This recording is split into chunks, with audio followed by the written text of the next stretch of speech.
कल बहुत सारी पिक्चरें रिलीज़ होने वाली हैं और वो बहुत ज़्यादा बजट की भी नहीं है। उसमें से क्या कोई सरप्राइज हिट निकलेगी कि नहीं निकलेगी, वो देखने वाली बात होगी। ज़ोरा को लेके बहुत ज़्यादा लोग एक्साइटेड हैं क्योंकि वो राजीव राय की फ़िल्म है। हालांकि वो काफ़ी डेटेड तरीके की लग रही है, बट लोगों को देखनी है। वो हो सकता है वो अच्छी निकल जाए कॉन्सेप्ट वाइज, बट विजुअली थोड़ा सा ऊपर नीचे लग रही है और एक्टर्स भी थोड़े से काम चलाऊ टाइप लग रहे हैं, but hoping for the best.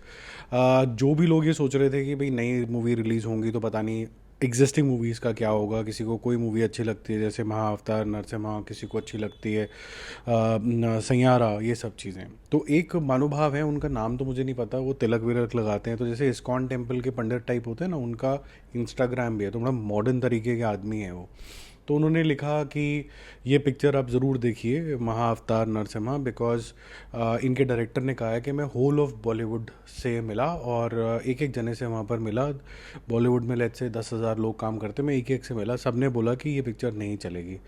पहले तो ये डायरेक्टर साहब को बुलाना चाहिए और पूछना चाहिए कि भाई साहब आपने पिक्चर तो अच्छी बना दी, अब आप ये क्या सेलिंग पॉइंट लेके आए हो, आप ये क्यों नहीं बता रहे हो कि इसको इसलिए देखना चाहिए कि आपका जो लगाव है, जो आप सीख ले सकते हैं, आप ये भी समझ सकते हैं कि भगवान को बेवकूफ़ नहीं बनाया जा सकता। आप जितने मर्जी वरदान मांग लीजिए, कहीं ना कहीं आप एक लूप होल छोड़ ही देंगे, क्योंकि भगवान से ज़्यादा तो एआई का भी दिमाग नहीं चलता है। ठीक है, तो विष्णु जी के जो अवतार हैं नरसिम्हा, वो किस अवतार में आते हैं और आपको किस तरीके से एक सीख दे के जाते हैं, और अगर उनका कोई भक्त है प्रहलाद जैसा तो उसके लिए किस तरीके से वो खड़े रहते हैं। ये वजह इम्पॉर्टेंट है, कि ये वजह इम्पॉर्टेंट है कि बॉलीवुड के 3 या 4 प्रोड्यूसर्स ने उनको ना कर दिया। और वैसे मैं आपकी इन्फॉर्मेशन के लिए बता दूं, हर रोज़ बहुत सारे स्टोरी राइटर्स और अपना कॉन्सेप्ट वगैरह लेके अलग अलग प्रोड्यूसर्स के ऊपर पास जाते रहते हैं। और ये सिर्फ हिंदी सिनेमा में नहीं होता, ये हर एक सिनेमा में होता है। किसी न किसी प्रायोरिटी की वजह से, किसी न किसी वजह से लोग मना करते हैं, क्योंकि ये भगवान का मामला हो गया तो तमाशबीन लोग भी आ गए।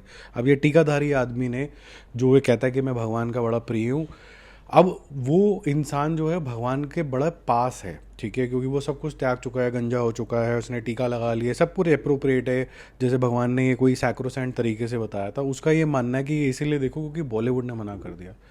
तो ईर्ष्या जैसी चीज़ें, नफ़रत जैसी चीज़ें, ये कैसे किसी एक इंसान के अंदर आ सकती है जो भगवान के इतने ज़्यादा क्लोज है?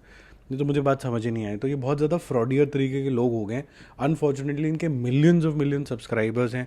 अनफॉर्चुनेटली जो रूप भगवान का ये बेचना चाह रहे हैं वैसा भगवान है नहीं, ठीक है। ये तो होगी नेगेटिव बात, ठीक है। और क्योंकि हमारा चैनल पॉजिटिविटी ज़िंदा है, मेरे को महाअवतार नरसिम्हा बहुत पसंद आई थी। तो जो लोग ये भी बोलते हैं कि भाई कहीं ना कहीं इसके विजुअल्स इतने अच्छे नहीं है, ये नहीं है, मेरे को तो एक्चुअली मैं जब ये पिक्चर में देख रहा था तो इतना इमर्स हो जाया था इसके अंदर कि मुझे ये ज़्यादा ध्यान ही नहीं दिया। अगर कोई बड़ा ही टोकेगा कि ये था या वो था तो शायद ध्यान आए, बट अदरवाइज तो जब आप पिक्चर देख रहे हो तो काफ़ी मंत्रमुग्ध हो जाते हो। तो मेरे लिए काफ़ी इफेक्टिव पिक्चर है। और घर में मैंने 2 बार ही देखी थी, तो पूरे परिवार के साथ भी देखी, उन्होंने भी बहुत इन्जॉय किया। हिंदी की डबिंग ले लीजिए, सब कुछ अच्छा लगा। थोड़ी लेंथी ज़रूर है लेकिन आपको अच्छी तो लगती है, ऐसा कोई इसके अंदर कोई नुक्स नहीं है। तो आपको भी मैं इंकरेज करूँगा, जाके देखो, एंटरटेन होगे।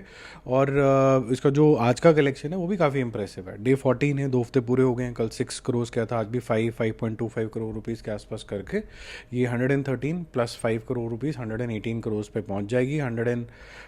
128 करोड़ रुपीज़ के आसपास इसका वर्ल्ड वाइड कलेक्शन भी है। अच्छा चल रहा है, बहुत फर्स्ट क्लास है।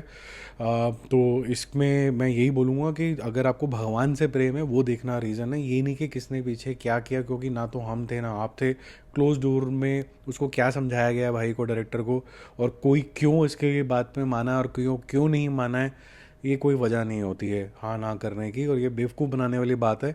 ये सेलिंग पॉइंट भी कैसे है मुझे समझ में नहीं आया। बदनामी करने का इनको बस मौका चाहिए होता है।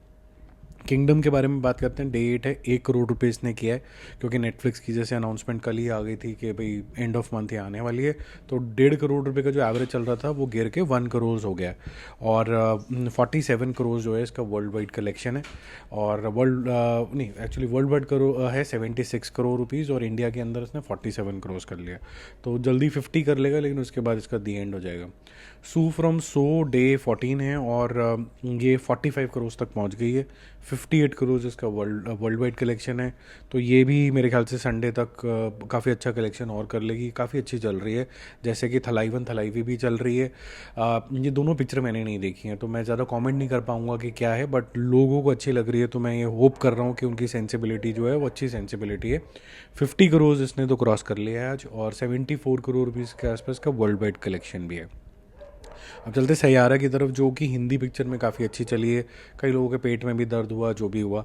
डे 21 है, यानी कि 3 हफ्ते पूरे हो गए और आज ये 2 करोड़ रुपीज़ का बिजनेस करेगी। कल 2.5 किया था।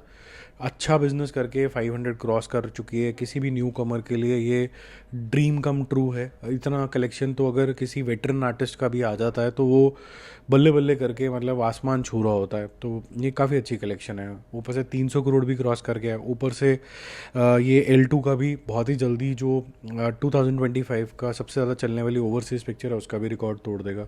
तो 316 करोड़ जो इसका कलेक्शन था वो 2 करोड़ रुपए बढ़ के 318 करोड़ हो गए। वर्ल्ड वाइड जो कलेक्शन है वो है 136 करोड़। लगभग लगभग इसको अब 5-6 करोड़ रुपए और करने हैं, फिर ये L2 को क्रॉस कर लेगा।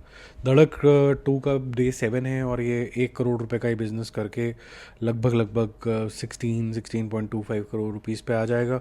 ऐसे ही सन ऑफ सरदार 2 का जो डे 7 है वो 1.5 करोड़ रुपए का है। कल 2 करोड़ करे थे, जिससे इसका टोटल हो जाता है लगभग लगभग 33.5 करोड़ इंडिया के अंदर और 47 करोड़ वर्ल्ड वाइड। तो ज़्यादा इंप्रेसिव नहीं है कंसिडरिंग कि Ajay Devgn is a bankable star. Usually उनकी पिक्चर एक आधी लुढ़कती है, फिर 2-3 अच्छी चल जाती हैं उनकी।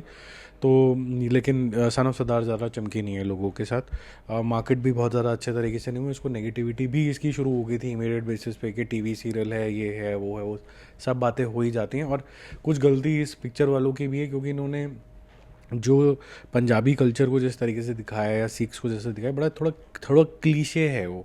उसके अंदर आपको नॉर्म से हट के जो ट्रू पंजाबी कल्चर है उसको दिखाना था, जो यहाँ पर थोड़ा सा मिस हुआ।